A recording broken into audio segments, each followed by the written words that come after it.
नमस्कार, मैं वर्षा वर्मा एक बार फिर अपने YouTube चैनल पे आप सबका स्वागत करती हूँ और आई होप आप सब बहुत अच्छे से होंगे और अच्छी अच्छी चीज़ें खा रहे होंगे, अपनी हेल्थ बना रहे होंगे। तो प्लीज़ घर पे ही रहिए, सुरक्षित रहिए, मेरी तरफ से यही कामना है आप सब के लिए। आज मैं उन सभी बच्चों के बारे में बात करूंगी क्योंकि किसी बच्चे ने मुझसे ये रिक्वेस्ट की कि मैम मैं बहुत पढ़ता हूँ, मुझे हर चीज़ फटाफट याद हो जाती है, लेकिन कुछ समय बाद मुझे ऐसा लगता है कि मैं सारी चीज़ें भूल गया हूँ। ऐसा क्यों होता है मैम? प्लीज़ मुझे एक प्रॉपर सॉल्यूशन दीजिए और इस प्रॉब्लम से मुझे छुटकारा दिलाइए। तो आज का वीडियो सभी बच्चों के लिए है, चाहे वो कॉलेज गोइंग हो चाहे स्कूल गोइंग हो, ये प्रॉब्लम हम सब के साथ होती है। तो मैं आज का वीडियो स्टार्ट करने से पहले आप सबसे कहूँगी कि प्लीज़ ध्यान से मेरी टिप्स को आप सुनिएगा। It's a practical tips. आप कई बार होता है ना कि हमने कहते हैं ना ज्ञान हमेशा दूसरों के लिए होता है, ऐसा कुछ भी नहीं है। मैंने ये वीडियो आप सबके लिए बनाया है, इसे अप्लाई करके देखिए, डेफिनेटली आपको फ़ायदा होगा। ऐसा हमारे साथ क्यों होता है इसके बारे में हम जान लें। क्योंकि हम चीज़ों को हमेशा रटते हैं, ग्रैस्प करते हैं और ग्रैस्प करने का तरीका दूसरों का होता है, हमारा नहीं होता है। टीचर ने कुछ पढ़ाया, उसने अपने हिसाब से पढ़ाया, अच्छी बात है, आपको समझ आ गया है, उसमें आप अपना इनपुट डालिए, आप उसमें अपनी स्ट्रैटेजी लगाइए।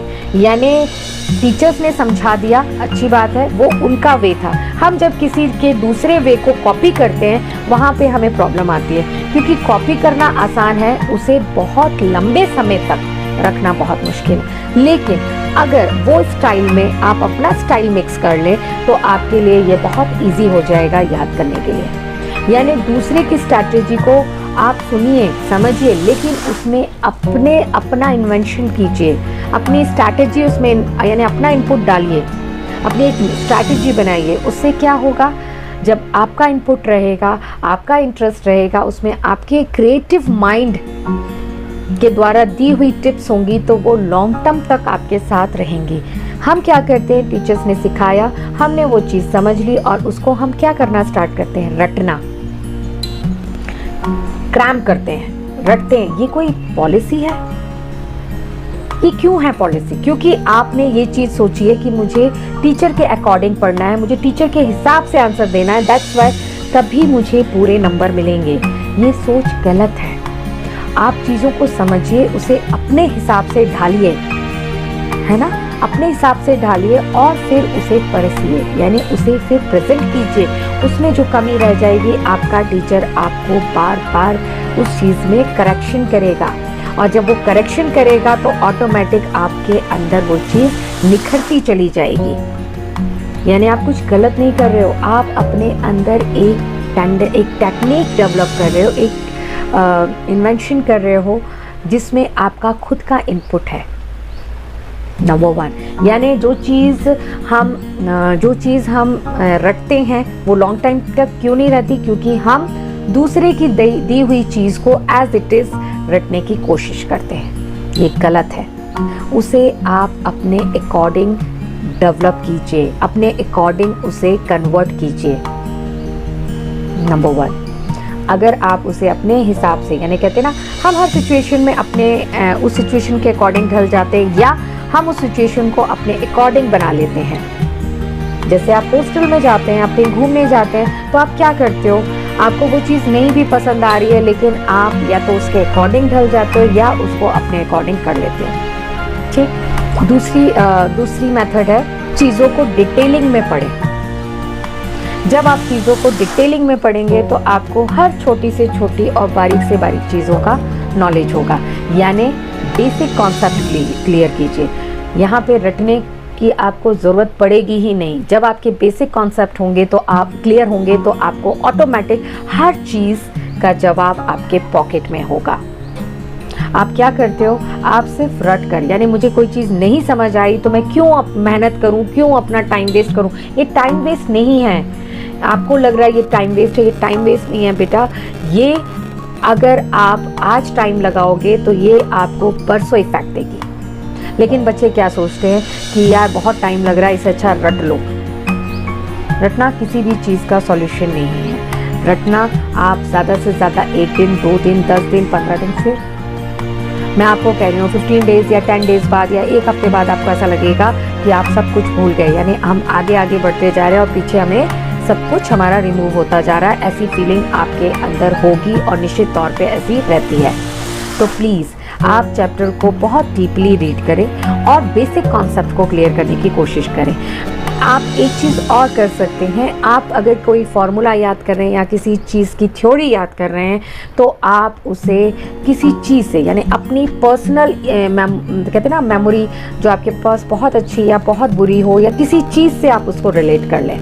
मैंने अभी कुछ दिन पहले मैं शबाना आज़मी की एक मूवी देख रही थी जिसमें उन्होंने इसी फार्मूले का इस्तेमाल किया। एक ट्रिग्नोमेट्री का एक फार्मूला उन्होंने अपने अकॉर्डिंग ये बच्चों को याद कराया। ये एक बेसिक फार्मूला है, पंडित बद्री प्रसाद हर हर बोले सोना चांदी तोले। ये एक तरीका था उस बड़े से फार्मूले को याद करने का। हम क्या करते हैं, हम उसे रटने की कोशिश करते हैं। जब आप चीज़ों को रटना चाहोगे तो वहाँ पे, क्योंकि वो आपके अकॉर्डिंग नहीं है, वो आपके लिए, जिसने ये बुक बनाई है वो चीज़ उसके लिए इजी थी लेकिन आपके लिए नहीं, ये उसका इन्वेंशन था, आपका नहीं। तो यहाँ पे प्रॉब्लम ये आती है, जब हम दूसरे की चीज़ें अपनाते हैं तो वहाँ हमें अपनाने में दिक्कत आती है। तो क्यों ना हम इसे अपने अकॉर्डिंग कन्वर्ट कर लें। हम फार्मूलाज हो या थ्योरी हो या कोई भी चीज़ हो, उसको छोटी छोटी स्पेलिंग कहीं ना कहीं से हम रिलेट करें और याद कर लें। जैसे मैंने एक छोटे से बच्चे को बिकॉज की स्पेलिंग याद कराई थी, BEB, कॉस की स्पेलिंग उसको आती थी CAUSE, मैंने कहा पी कॉस। ऐसे ही बहुत सारी छोटी छोटी चीज़ें हैं, अगर आप चाहो तो कहीं ना कहीं से अगर आप रिलेट करोगे तो वो ऑटोमेटिकली आपको फटाफट याद हो जाएगी और लॉन्ग टर्म तक याद रहेगी। जैसे ही वो चीज़ आपके सामने आएंगी आपको वो चीज़ याद आएगी और आपको सारी थ्योरी, सारा फार्मूला या सारी स्पेलिंग फटाफट आपके दिमाग में क्लिक कर जाएगी, क्योंकि वो आपने अपने अकॉर्डिंग लॉन्ग टर्म मेमोरी में सेव करके रखा है। और जब हम अपने अकॉर्डिंग चीज़ों को सेव करते हैं तो वो हमारे अकॉर्डिंग हमारे पास आ जाती हैं सामने सिचुएशन में। लेकिन अगर हम दूसरे की दी हुई चीज़ें याद करते हैं, रटते हैं, तो वो उसका परसेप्शन था, हमारा नहीं, तो हमें याद करने में दिक्कत होती है। आप हर चीज़ को, अगर आपने कोई चीज़ पढ़ी है, कोई चीज़ पढ़ी है और आपको लगता है कि आप भूल रहे हैं, तो उसका एक ही सॉल्यूशन और हो सकता है। आप जब भी कभी पढ़ने बैठें तो आप प्रीवियस आपने कल क्या पढ़ा था उसे एक बार विजुअल तरीके से देख लें। ये कैमरा है, ये कैमरा है, ये ऑटोमेटिक चीज़ों को अपने ब्रेन में सेव कर लेता है। आप फटाफट उसे पीछे कीजिए, फटाफट देखिए कि कल मैंने क्या क्या टॉपिक पढ़ा था और क्या क्या उसमें इम्पॉर्टेंट था। वो चीज़ आप पेंसिल से अंडरलाइन कीजिए और आप उसे फटाफट देखिए। उससे क्या होगा, आपके दिमाग में एक छोटा सा क्विक रिकॉल हो जाएगा और क्विक रिकॉल आपके चीज़ों को भूलने नहीं देगा। जैसे आपके घर में शोपीस रखा है या शोकेस है, वो भी 10 to 15 डेज़ में क्लीनिंग मांगता है और आप क्लीनिंग करते हैं। यानी अगर हमने कोई चीज़ सेव करके रखी है तो प्रॉपर वहाँ पे क्लीनिंग होना बहुत ज़रूरी है, नहीं तो उस पर धूल चढ़ती चली जाएगी और चीज़ें हमारे दिमाग से रिमूव होती चली जाएंगी। इसीलिए मैंने कहा है कि रीडिंग, आप रीडिंग ज़रूर कीजिएगा, उससे चीज़ें आपकी ऑटोमेटिक फ्रेश रहेंगी आपके माइंड में। इसे पैसिव लर्निंग भी कहते हैं कि आपने जो चीज़ पढ़ी है अपने अकॉर्डिंग सेव की है, उसे एक बार देखना हमारा काम है ना।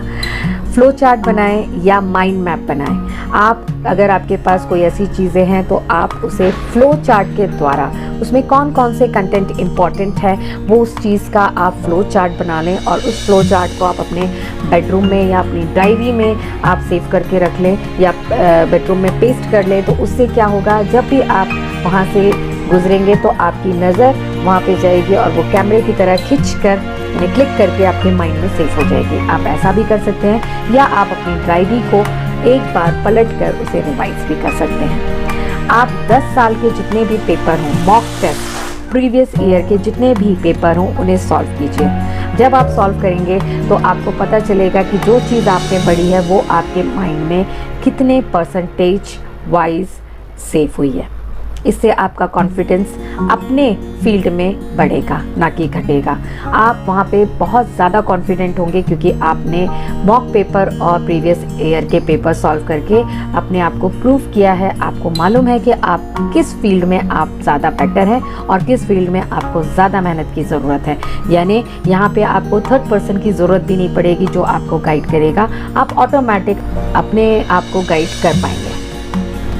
द स्पेस रिपीटेशन टेक्निक, आप हर चीज़ को अपने एक टाइम के बाद उसे रिवाइज करना आपका काम होना चाहिए। और अगर आप ये टेक्निक अपनाते हैं तो ऑटोमेटिक आप देखोगे कि आप चीज़ों को भूलना आपके माइंड से ख़त्म हो जाएगा।